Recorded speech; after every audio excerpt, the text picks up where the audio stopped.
Bismillahirrahmanirrahim. Assalamualaikum warahmatullahi wabarakatuh. Sahabat KUA Desa Jayapura Utara yang kami banggakan,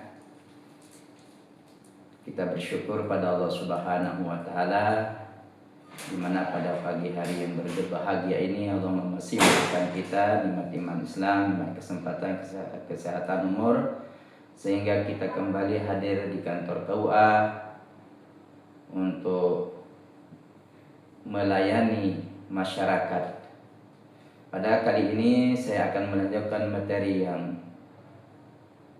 sudah lalu, yakni nawaqidul wudu, perkara yang membatalkan wudu. Wa yanqudul wudu'a khamsatu asya, perkara yang membatalkan wudu itu ada 5 sesuatu atau 5 hal.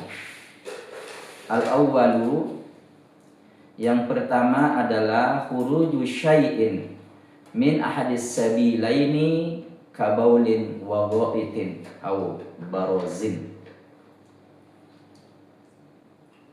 Pembatal wudu yang pertama adalah keluarnya sesuatu dari salah satu 2 jalan, yakni depan dan belakang,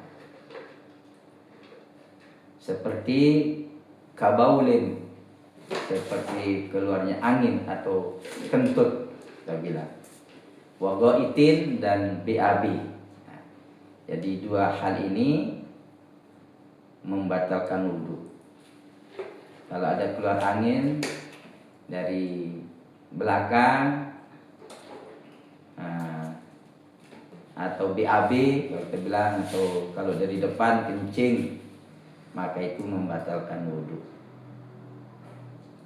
Asal yang kedua, an-naumu ala hayatin ghairil mutamakkini minal ardi bimaq'adihi, tidur dengan keadaan tidak menetapkan pantat ke tempat duduknya di atas tanah.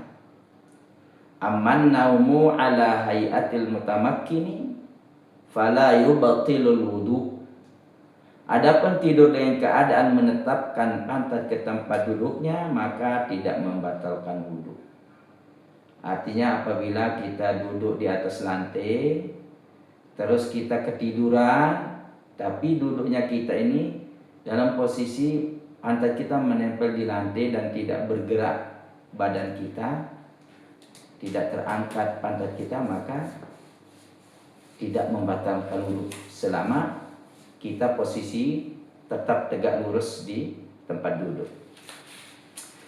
Asalis yang ketiga, zawalul aqli, hilangnya fungsi akal bisakarin au maradin au jununin au ibma'in, dengan sebab mabuk, sakit atau gila atau epilepsi, maka ini membatalkan wudu.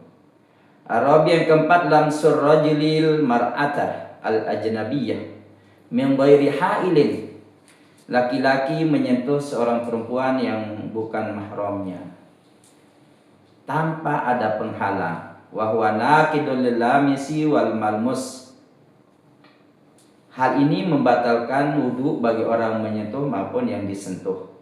Walau kana hunaka hailun fala naqdha hina izin, apabila terdapat penghalang maka wudunya tidak batal ketika itu.